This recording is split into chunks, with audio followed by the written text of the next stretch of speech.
Some of you may have heard of RoadRailers in the US. You might wonder, where else could these have been implemented? Well, back in the 90s and 2000s, they were here. Down under. In case you don't know, a RoadRailer is a technology where instead of loading containers from flat trucks onto flat cars, or just loading trailers onto flat cars, or whatever the heck this thing is, RoadRailers let the trailer become rolling stock itself. How? Basically, hitch them up with a bunch of bogies. That's all. Okay, well, not really. Trucks fill up on goods and drive to a terminal, where the trailer is lifted off its wheels and pushed backwards until it locks. It then reverses and slots into the bogie mate. This is a bogie for attaching regular rolling stock to the RoadRailer, such as locomotives or just regular rolling stock, as I just said. Why aren't you listening? Then, the next truck backs into a different bogie, but with no detachment, no hydraulics, no funny business. The stands for the trailers are kicked down as more and more get added onto the train. Slap on a thread at the back and a loco at the front and you have a RoadRailer. Confused? Okay, well, me too. This technology is super overcomplicated, heavy, fragile, and inconvenient. You need a truck to get it to the terminal, so why not just use the truck for carrying it to its destination? Or better yet, why not just make a siding that leads to where the start and destinations are? You know, like Switzerland does. What was I saying again?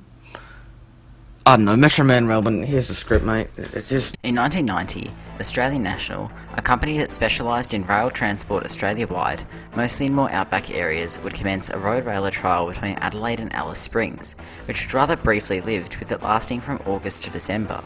In 1993, Australian National and National Rail, a similar government-owned company focused on the southeast of Australia, would form a massive railroader service, heading between Adelaide and Perth. This would come with its own brand, TraileRail.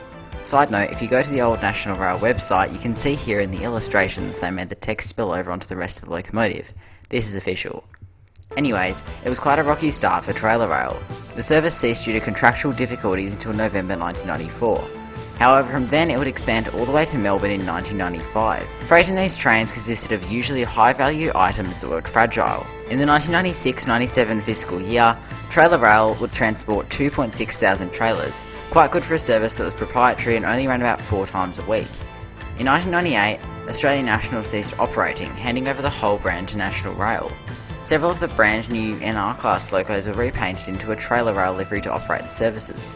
However, it wasn't uncommon to see other types of locos on the train.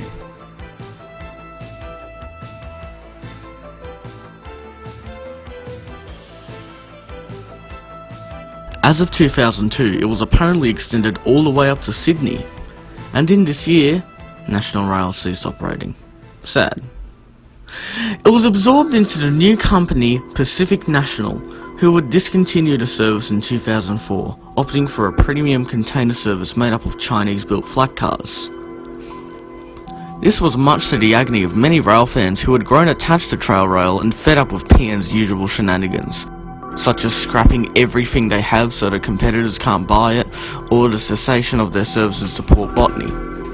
On the other hand, there were many more problems with the RoadRailers themselves, such as the trailers being so heavy that regular trucks could barely pull them, a limited number of trailers at that, general wear and tear, and license issues from the creators of the whole system in America. If you have any thoughts on this whole thing, feel free to discuss in the comments section below. Was it a good thing or a bad thing?